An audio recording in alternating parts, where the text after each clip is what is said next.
जय श्री सीताराम। आज मैं बहुत ज़्यादा उत्साहित हूँ और बहुत ज़्यादा आदर भाव भी मेरे मन में है इस वीडियो को लेकर के, क्योंकि आज का ये वीडियो कोई सामान्य वीडियो नहीं है। मैं उनके बारे में बात कर रहा हूँ जिनके बारे में कहा जाता है कि अष्टवर्षे चतुर्वेदी द्वादशे सर्वशास्त्र विद।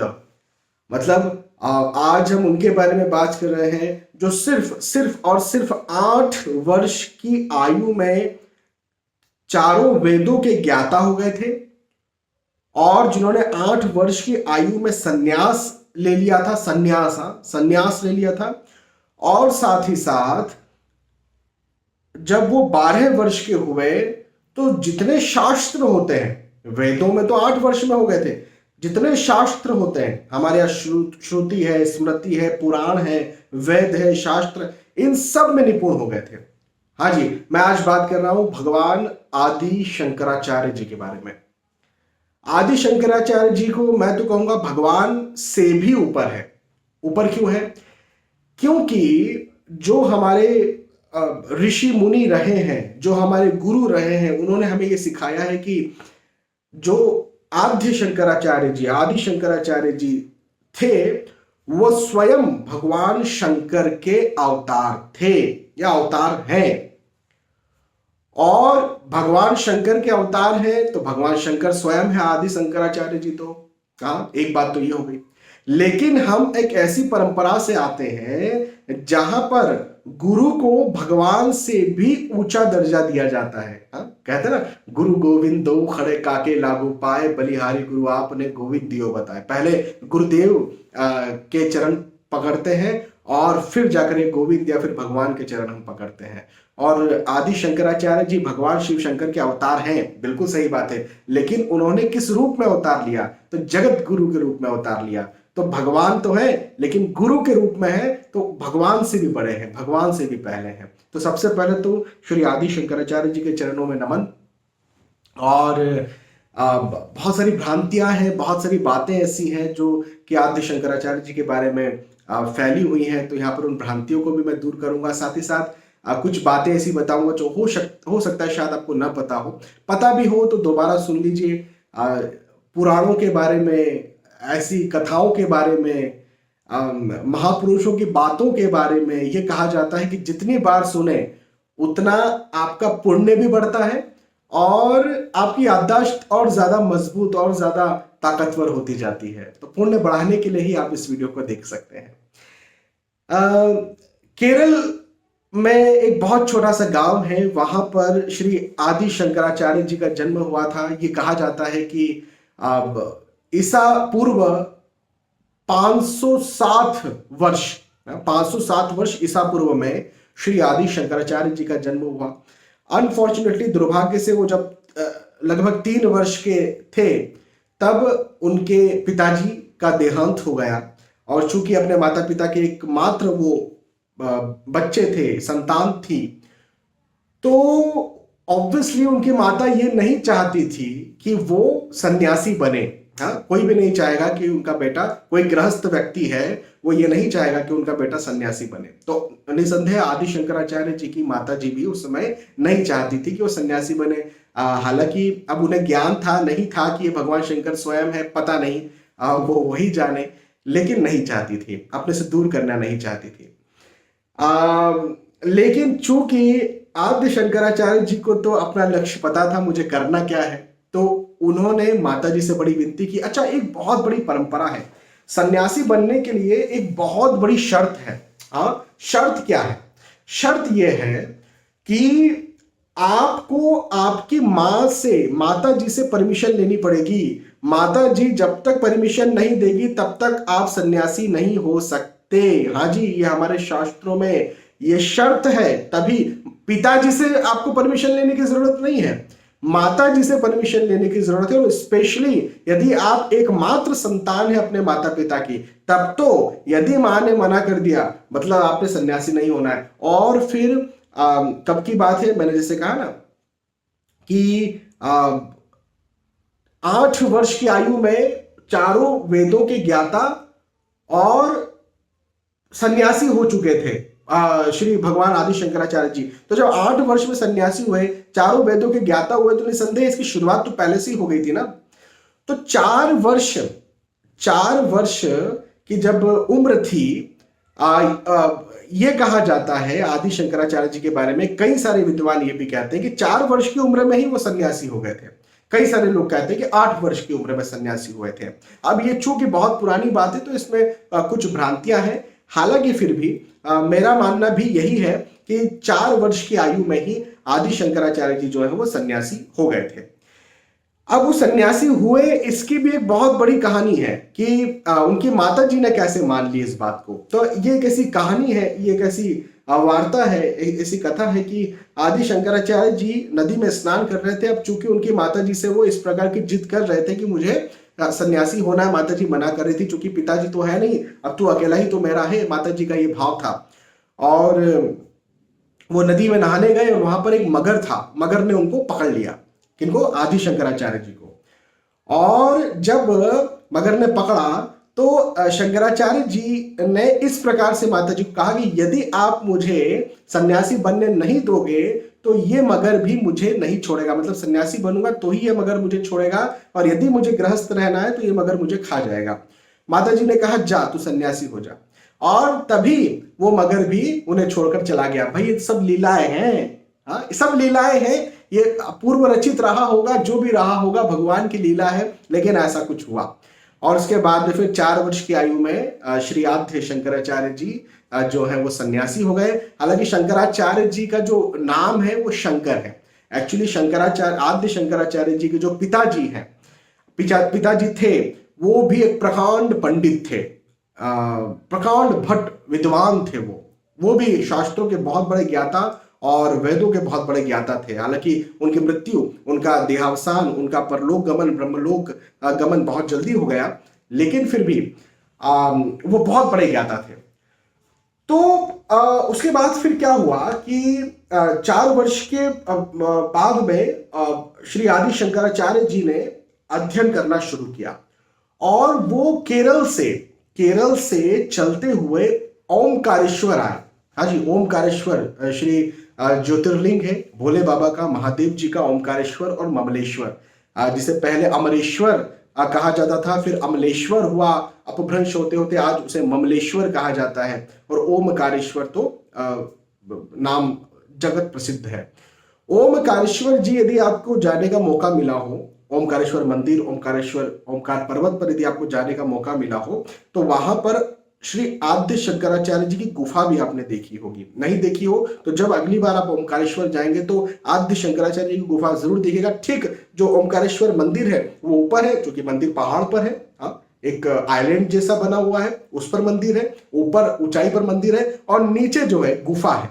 वहां पर श्री आदि शंकराचार्य जी ने अपने गुरु जी से दीक्षा ली थी, और दीक्षा लेने के बाद में, चूंकि वहीं पर दीक्षा ली, वहीं पर उन्होंने तपस्या की, वहीं पर उन्होंने वेदांग अध्ययन किया ओमकारेश्वर में, ओमकारेश्वर की गुफा में, और फिर वहां से जो है वो निकलकर अपने गुरु आज्ञा को मानते हुए काशी चले गए।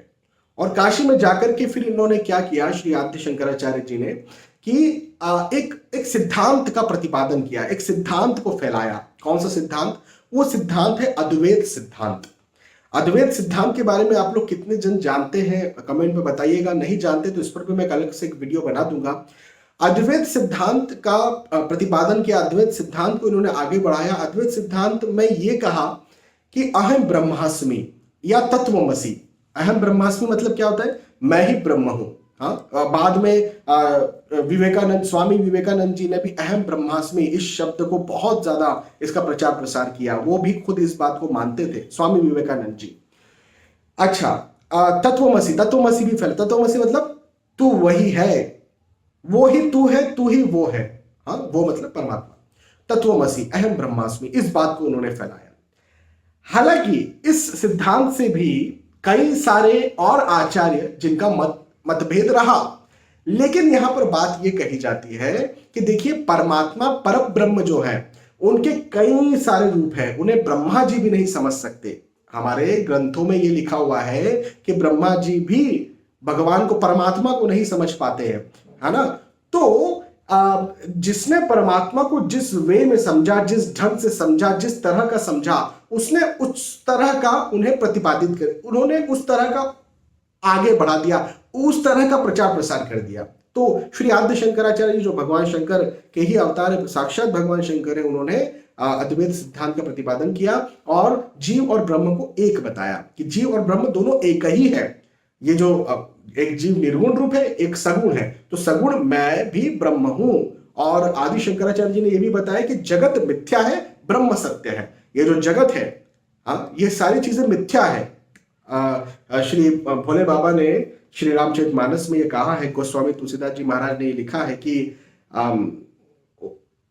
उमा कहूं मैं अनुभव अपना, सत हरि भजन जगत सब सपना। हाँ, मतलब है उमा, मतलब माँ पार्वती जी से भगवान शंकर जी कह रहे हैं कि मैं अपना ये अनुभव, एक्सपीरियंस कह रहा हूं कि केवल हरि भजन ही सही है, बाकी सब जगत सपना है। ये भोले बाबा कह रहे हैं, भगवान शंकर जी कह रहे हैं माँ पार्वती से श्री रामचरितमानस में।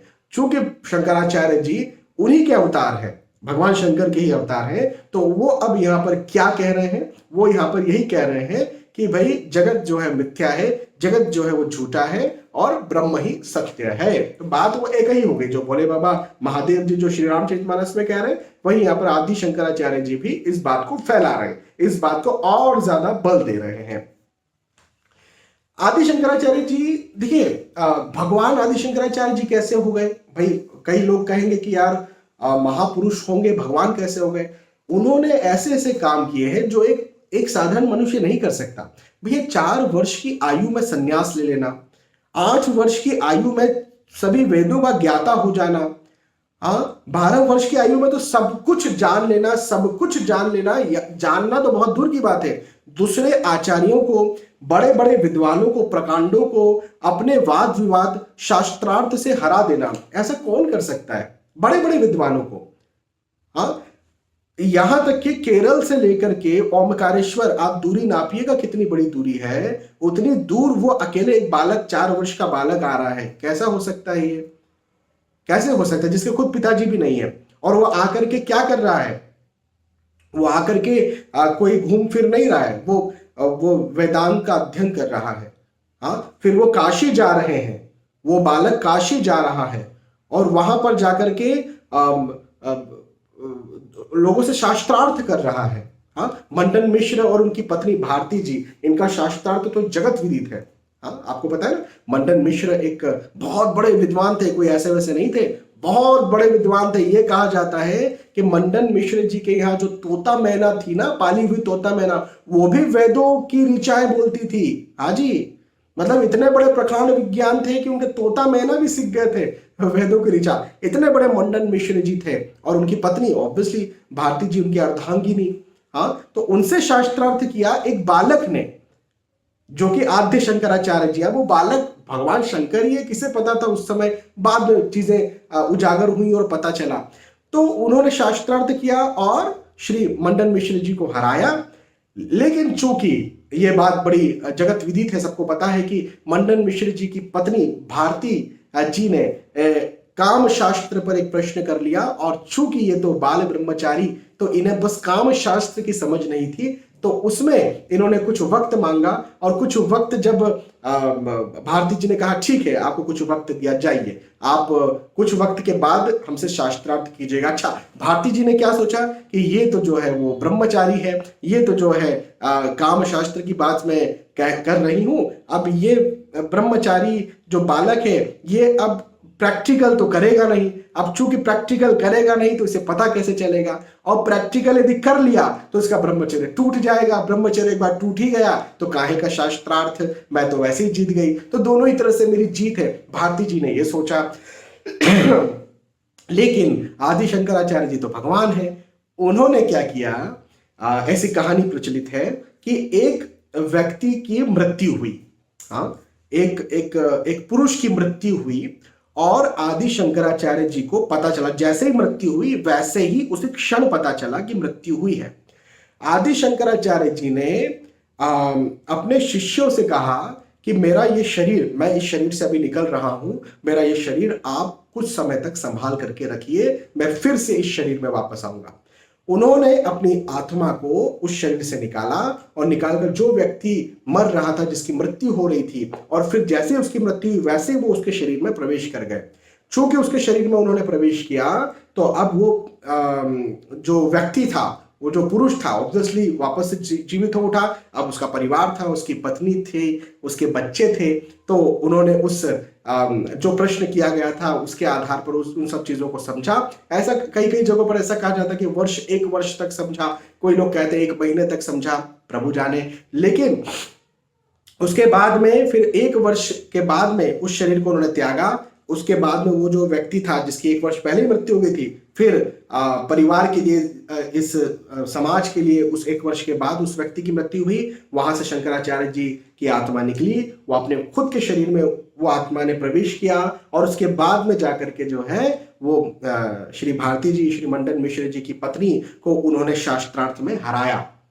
हाँ, और ऐसा कोई महापुरुष कर सकता है क्या? मुझे एक बात बताइए, ऐसा कुछ हो सकता है महापुरुष की तरह? नहीं, भगवान स्वयं कर सकते हैं। अच्छा, एक महापुरुष का, और उसमें भी एक बहुत यंग लड़के का, काशी से बद्रिकाश्रम जहां केदारनाथ जी हैं, हाँ, जो बद्रीनाथ मंदिर है और फिर केदारनाथ ज्योतिर्लिंग है, वहां तक जाना और पैदल जाना, और वहां पहले कुछ नहीं था।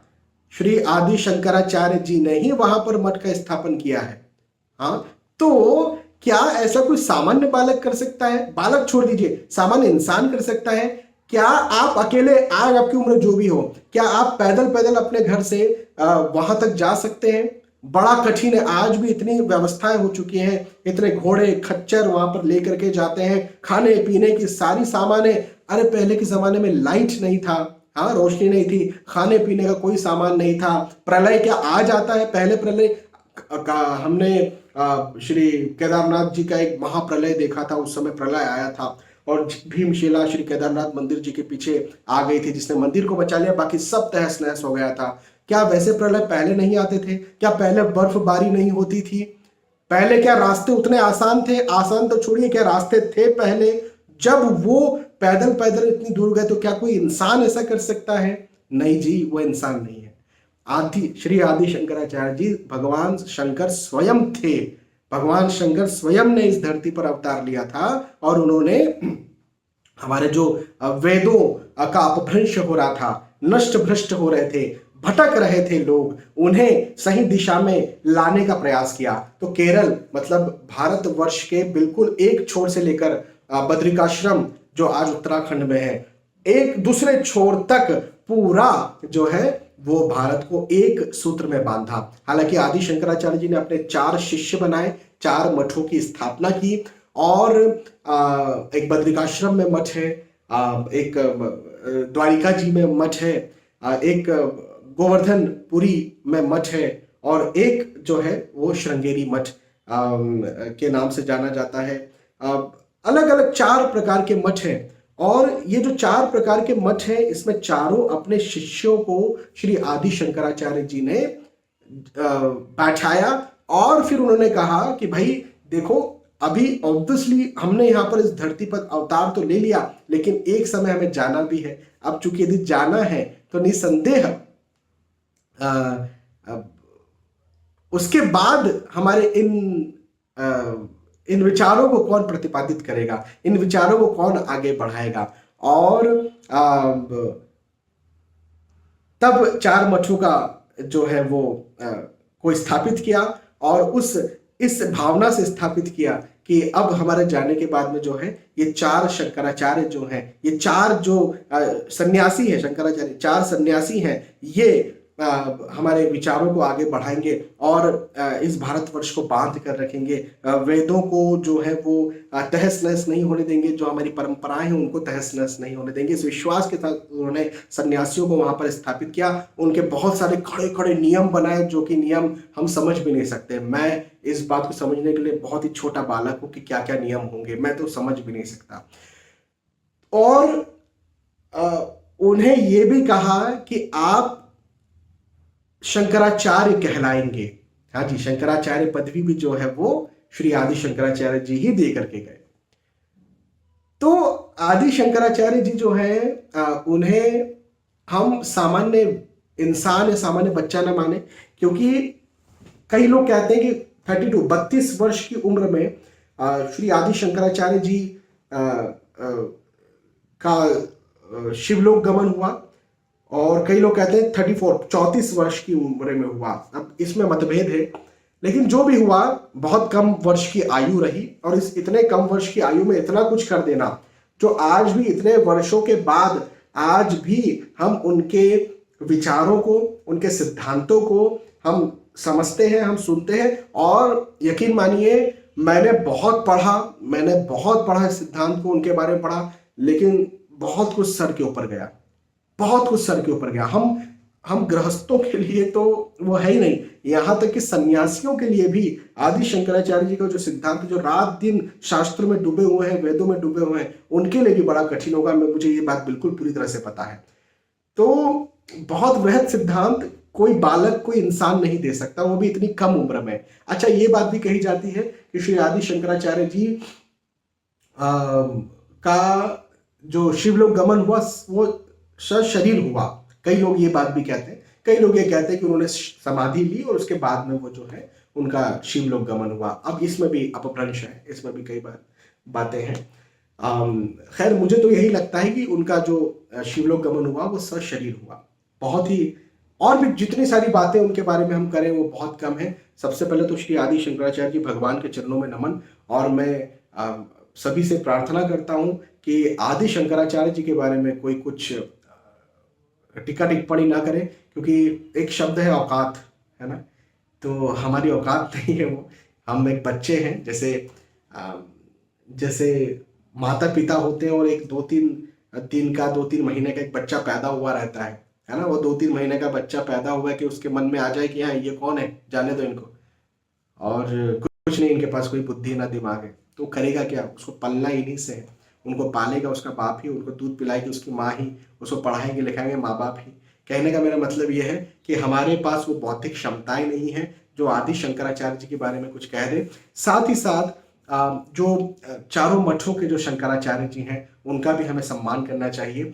विचार भेद होता है, जैसे मैंने कहा था कि सिद्धांत अलग अलग होते हैं, अद्वैत सिद्धांत, द्वैत सिद्धांत, द्वैताद्वैत सिद्धांत, केवल द्वैत सिद्धांत, विशिष्ट द्वैत सिद्धांत। तो ये सिद्धांतों में मतभेद होता है, लेकिन हमें शंकराचार्य जी की पद का को किसी प्रकार से उनका अपमान नहीं करना चाहिए, बस मैं यही कहूँगा। बाकी राम मंदिर बन रहा है, हम सब चाहते हैं राम मंदिर बने। आप सभी को ढेरों सारी शुभकामनाएं। 22 जनवरी को श्री राम मंदिर बनेगा, बन तो खैर रहा है, लेकिन उसमें श्री रामलला विराजमान होंगे, तो आप सभी को ढेरों सारी शुभकामनाएं। आप सभी लाइव टेलीकास्ट देखिए, मैं भी देखूंगा, और दिवाली मनाइए, नए कपड़े पहनिए। जैसे दिवाली जैसी आज तक जिंदगी में नहीं बनाई, वैसी दिवाली 22 जनवरी को होना चाहिए। फिर मिलेंगे आने वाले वीडियोस में, तब तक के लिए आज के वीडियो आपसे विदा चाहता हूँ। जय श्री सीताराम।